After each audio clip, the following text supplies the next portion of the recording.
Bismillahirrahmanirrahim. Assalamualaikum warahmatullahi wabarakatuh. Saya Johari bin Zulkifli, nombor matriks 048987. Saya akan menerangkan tentang Yazid bin Abdul Malik bin Marwan bin Al-Hakam yang juga digelar sebagai Yazid II.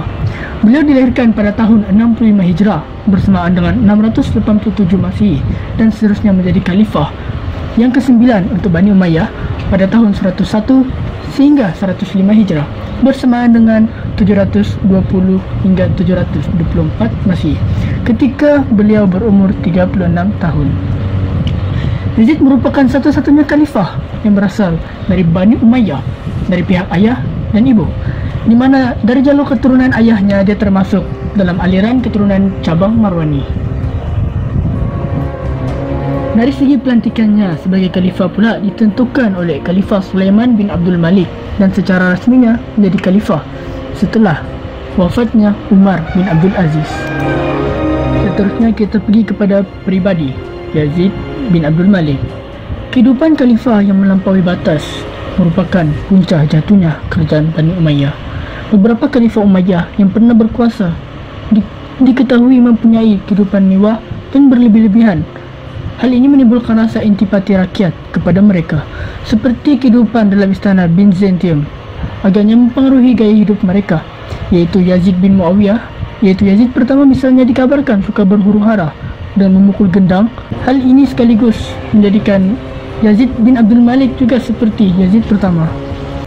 Sikap ini terjatuh kepada putranya, yaitu Al-Walid II, ternyata tidak berbeza dengan ayahnya. Seterusnya kita akan lepaskan tentang zaman pemerintahan Yazid bin Abdul Malik, di mana pada pemerintahannya terdapat banyak pergolakan dalaman, yaitu munculnya pemberontakan di Basrah yang dipimpin oleh Yazid bin Al-Muhallab. Yazid bin Al-Muhallab ini merupakan individu yang agak kontroversi, di mana seorang ahli politik yang berperingkat tengah. Beliau dilantik sebagai Gubernur Persia untuk menggantikan Hajjaj bin Yusuf semasa pemerintahan Khalifah Sulaiman bin Abdul Malik. Tetapi pada masa pemerintahan Umar bin Abdul Aziz, Yazid bin Muhallab telah ditemui menipu memakan wang cukai, iaitu wang dari hasil pungutan tidak dimasukkan ke dalam Baitul Mal. Hal ini menyebabkan Umar bin Abdul Aziz sangat marah. Kemudian Umar bin Abdul Aziz pun memenjarakan Yazid bin Muhallab ke dalam penjara pada waktu itu. Dan apabila dia mengetahui tentang kematian Khalifah Umar bin Abdul Aziz, dia berjaya melarikan diri dari penjara dan menuju ke Basrah. Beliau telah menulis surat kepada Umar yang isinya, sekiranya kamu diselamatkan dari kejahatan Umayyad, saya pasti akan menerima hukuman dari kamu. Tetapi kerana Yazid yang menggantikan kamu, saya risau bahawa saya akan melebihi batas saya, jadi saya memilih untuk melarikan diri.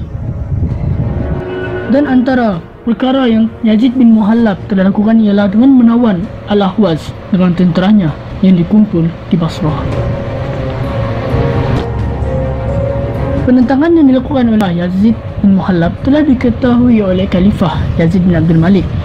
Lalu Khalifah Yazid bin Abdul Malik pun mengutuskan adiknya, iaitu Masalamah bin Abdul Malik, yang merupakan panglima perang yang tersohor pada masa itu, untuk memimpin tentera menentang Yazid bin Muhallab. Apabila berlakunya pertemuan, maka berlaku peperangan yang hebat antara kedua pihak. Namun dalam pertempuran tersebut, Yazid bin Al-Muhallab pun terbunuh bersama saudaranya Hibah bin Al-Muhallab. Seterusnya, dalam sistem pemerintahannya pula, Khalifah Yazid bin Abdul Malik menjalankan semula cukai di Mesir yang telah dihafazkan oleh Khalifah Umar bin Abdul Aziz.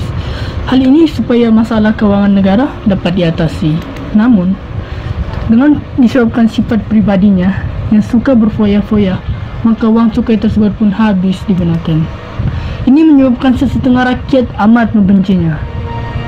Dan jika kita bincangkan tentang penaklukan pada zaman Khalifah Yazid bin Abdul Malik, tidak banyak penaklukan yang dilakukan pada zaman pemerintahnya. Yang ada hanya percubaan untuk menakluki Khazar, tetapi menemui kekalahan. Untuk menebus kekalahan tersebut, beliau sekali lagi mengutuskan tentera di bawah pimpinan Al-Jarrah bin Abdullah dan berjaya menakluki Armenia. Sementara itu, tentera Islam yang berjuang di selatan Perancis di bawah pimpinan Al-Samah bin Abdullah dikalahkan oleh Duke Edo di Toulouse pada tahun 721 Masehi. Sebab itulah tidak ada kemenangan besar yang dicapai pada zaman pemerintahannya.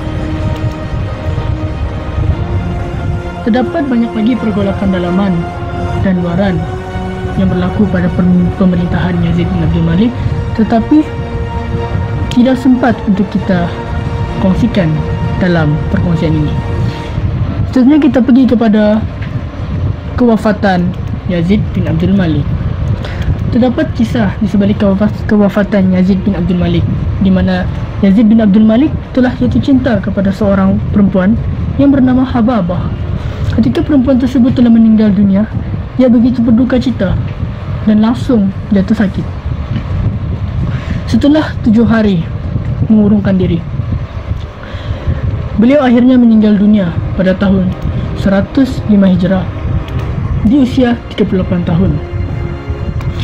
Pemerintahan Yazid bin Abdul Malik hanya bertahan selama 4 tahun 1 bulan.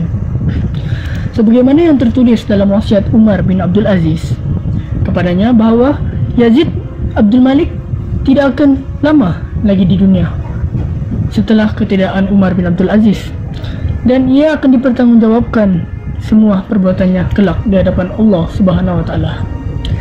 Sebelum ia meninggal dunia, Khalifah Yazid bin Abdul Malik sempat menulis surat wasiat seperti yang dilakukan oleh Khalifah Sulaiman bin Abdul Malik. Ia menulis 2 buah nama sebagai penggantinya secara berturut-turut sebagai khalifah selepasnya. Dalam surat tersebut ia memasukkan nama saudara tirinya, yaitu Hisham bin Abdul Malik di turutan utama, dan Walid bin Abdul Yazid, yaitu putranya sendiri, di turutan yang selanjutnya. Tapi berbeda dengan nama-nama yang ditulis oleh Khalifah Sulaiman yang diputuskan melalui pertimbangan untuk mendamaikan kemaslahatan masyarakat dan kepentingan Bani Umayyah. Kali ini, orang kedua setelah Hisham adalah putranya sendiri. Pertimbangan ini yang mengingatkan kita pada keputusan Muawiyah ketika memilih Yazid bin Muawiyah sebagai penggantinya, di mana sistem keturunan dilakukan pada zaman pemerintahan mereka. Sebagaimana dulu keputusan Muawiyah membawa petaka bagi Bani Umayyah dan kaum muslimin, keputusan kali ini memutuskan jalan bagi sejarah untuk menghapuskan dinasti Umayyah dari garis zaman. Jadi sekian saja perkongsian saya tentang Yazid bin Abdul Malik. Seterusnya kita akan dengarkan tentang khalifah yang ke-10, khalifah seterusnya yang akan dibentangkan oleh saudara Adib Haikal. Bismillahirrahmanirrahim. Saya Muhammad Adi Haikal Ridwan 045031. Hari ini saya akan membentangkan Hisham bin Abdul Malik. Pertama, untuk latar belakangnya, dia telah memerintah selama 20 tahun dan beliau merupakan khalifah yang ke-10. Tempoh pemerintahannya berlaku pada 26 Januari 724 Masehi sehingga 6 Februari 743 Masehi, dan pusat pemerintahannya di Dimashq. Beliau juga telah mengambil alih tempat abangnya sendiri, iaitu Yazid II. Semasa Hisham ini memerintah, di bawah pemerintahannya terdapat masalah dan beliau dapat tangani masalah itu. Ada satu pendapat daripada ahli sirah yang mengatakan bahawa dia adalah seorang yang tidak mahir dalam urusan ketenteraan. Ianya adalah satu kesilapan. Hal ini kerana setiap pemberontakan di zamannya dapat ditumpaskan. Malah anak-anaknya sendiri seperti Sulaiman dan Muawiyah dan kerabatnya iaitu Maslamah bin Abdul Malik dan Marwan bin Muhammad telah dihantarkan untuk beristihad. Seterusnya saya akan present strategi. Untuk strategi di India, Hisham telah menghantar pasukan tenteranya untuk selesaikan pemberontakan Hindi, yang mana pemberontakan Hindu itu telah diketuai oleh Jai Singh, dan pemberontakan ini telah berlaku di Sindh. Setelah itu Bani Umayyah dapat semula wilayah itu di India.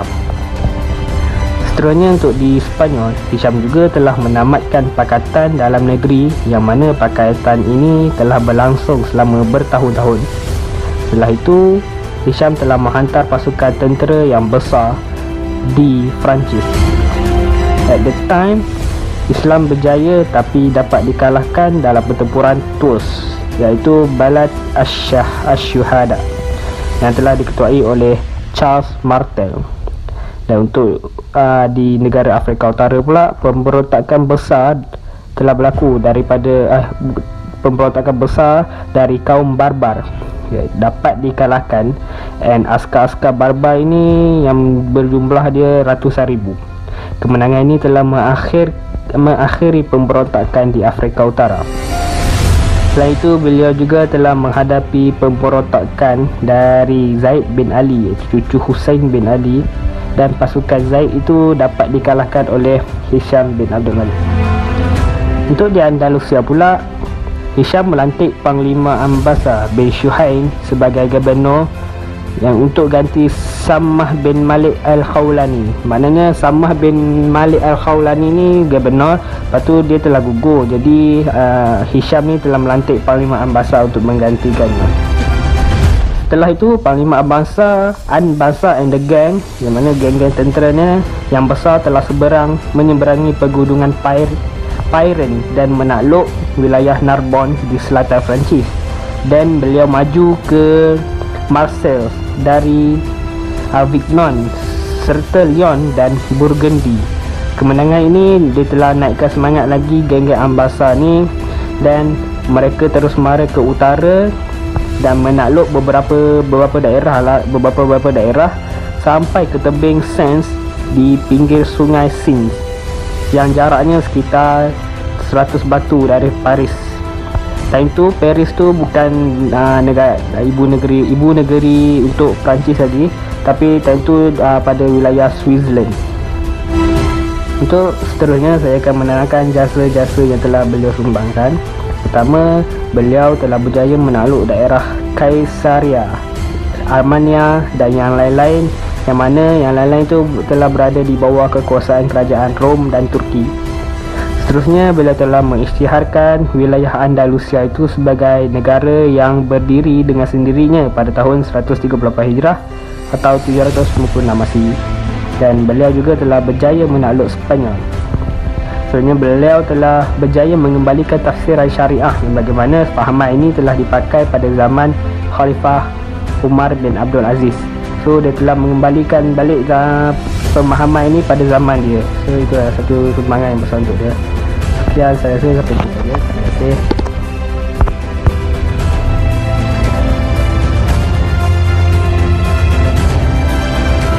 Okey, Assalamualaikum guys. Jadi aku akan sambung pembentangan oleh Adib tentang Al-Walid Ibnu Yazid Ibnu Abdul Malik. Jadi kita lihat dulu siapakah beliau. Okey, nama penuh beliau ialah Al-Walid Ibnu Yazid Ibnu Abdul Malik, seperti yang tertera di hadapan tadi.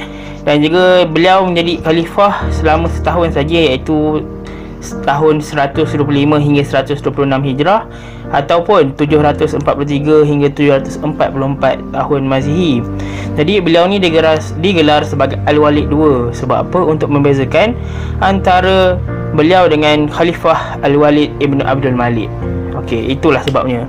Jadi seterusnya kita lihat perjalanan hidup Al-Walid II ni.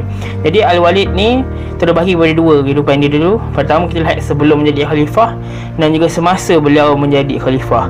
Jadi kita lihat dulu zaman Yazid bin Malik ataupun ayah kepada Walid. Pada zaman pemerintahan ayah dia pernah ingin dicalonkan selaku putera mahkota pewaris kepada ayahnya, tapi waktu itu dia terlalu muda, iaitu umur 10 tahun. Jadi terpaksalah dia Yazid ni berikan kepada Hisham Abdul Malik, iaitu saudaranya. Dan juga Walid ni dia tak dibenarkan kata kanting, jadi dia dilantik sebagai putera mahkota yang kedua. Maknanya ayah ni dilantik secara berpakej. Pertama dilantik Hisham, kedua baru dilantik Walid. Tapi malangnya pada zaman pemerintahan Yazid ni, sebelum Yazid meninggal, Walid ni dah cukup umur. Maknanya dia agak menyesal lah dengan tindakan dia yang melantik Hisham selaku penggantinya. Jadi bergerak kepada zaman pemerintahan Hisham pula, Hisham Ibnu Abdul Malik. Jadi beliau cuba untuk tidak melantik Al-Walid, tapi gagal. Sebab apa? Sebab dah ada wasiat daripada Yazid. Jadi sebab apa dia nak gagalkan pelantikan Walid? Okey, nanti kita lihat kenapa. Jadi kita lihat semasa beliau menjadi khalifah selepas tamatnya pemerintahan Hisham bin Malik. Jadi antara sumbangan, kita lihat sumbangan dia dulu. Pertama, dia telah menaikkan gaji tentera. Kedua, dia telah beri bantuan kepada orang-orang miskin. Dan ketiga, dia ni bagi bantuan khusus pula kepada orang buta dan orang tua yang tiada keluarga, dan bantu untuk rawat orang tua tersebut. Okay, itu adalah antara sumbangan dia semasa beliau memerintah. Namun itu bukan highlight dalam story Al-Walid II ni. Jadi highlightnya apa? Ini dah highlightnya permasalahan insan yang bernama Al-Walid II. Jadi pertama, masalah jadi fasik. Kemudian dia ada masalah dalam pemerintahan beliau. Dia paksa untuk anaknya dibaiat ataupun dijadikan pewarisnya, sedangkan anak-anak dia tu tak cukup umur lagi, bawah umur lagi, iaitu Al-Hakam dan Uthman. Jadi inilah sebabkan Hisham tak nak melantik Al-Walid untuk menjadi khalifah, sebab dah tahu dia memang teruk. Jadi kita lihat di akhir riwayat Al-Walid ni, yang mana berlaku pemberontakan yang dipimpin oleh sepupunya sendiri, Yazid bin Walid dan Ibn Abdul Malik, dan juga berlaku peperangan antara tentera Yazid dengan tentera Al-Walid. Cerita dia macam ni. Dengar betul-betul ya. Dan ketika Yazid memerintah, dia ada tangkap ahli-ahli keluarga Hisham yang mampu untuk ganggu gugat kuasa dia. Jadi dalam dia orang tangkap ahli keluarga yang keluarga Hisham, ada seorang yang terlepas ataupun melarikan diri, iaitu Yazid Al-Walid ni. Jadi Yazid ni dia mengumpulkan kepercayaan, mengumpulkan kuasa, meluaskan kuasanya di satu daerah di Syria dan Palestin, dan di situlah dia kumpulkan tentera untuk lawan dengan Al-Walid II ni. Jadi jadi Al-Walid II ni dia dah tahu pasal Yazid nak serang dia, jadi dah terlambat. Tentera Yazid menang dalam peperangan tu, dan juga Walid cuba untuk lari ke rumahnya, tapi dikepung oleh 10 orang. Ada kata 10 orang lah kan. Dan dia dibunuh. Dan sebelum dia dibunuh, adalah dialog yang antara dia orang. Dikatakan, kenapa kau nak bunuh aku? Al-Walid yang merah tu kata, kenapa kau nak bunuh aku? Dia kata, bukan sebab kau pemerintah tak elok ke apa, tapi sebab kau dah melampau melanggar syariat Islam. Dan Walid ni juga dikenali sebagai Fir'aun. Sebab apa? Sebab tadilah, sebab kejahatan-kejahatan tadi. Dan akhirnya dia dipenggal kepala, dan ada riwayat mengatakan kepala dia tu dicocok di hujan lembing dan dibawa ke seluruh jalan dan juga pasar. Macam tu sekali kan. Dan Al-Walid hanya sempat mentas selama 1 tahun 2 bulan dan 22 hari. Jadi kesimpulannya kat sini, pertama, kita kenalah ikut syariat Islam. Tak kira siapa pun kita, pemerintah ke, orang bawahan ke. Sebab apa? Kalau bawah pemerintah mana tahu, apa lagi anak buah. Sehingga apa? efeknya kejahatan ni dan juga tentangan ni berefek kepada kejatuhan Bani Umayyah. Sebab itulah. Kemudian kedua, selaku pemerintah, kita kena pilih pemerintah yang baik lah. Sebab itulah dia sekarang ni, kita kat Malaysia ni bersyukur kita guna demokrasi. Kita ada hak untuk memilih. Kalau yang macam tadi kita lihat macam mana Yazid yang warna hijau tu, dia berpakej kan, dia waris wasiat secara berpakej. Jadi kelemahannya kat situ, kita tak tahu sama ada kita punya waris tu akan jadi baik ataupun buruk. Okey, faham tak? Maknanya kita tak tahu. Cucu, contoh aku wasiatkan aku selaku Perdana Menteri, aku nak wasiatkan anak aku jadi Perdana Menteri.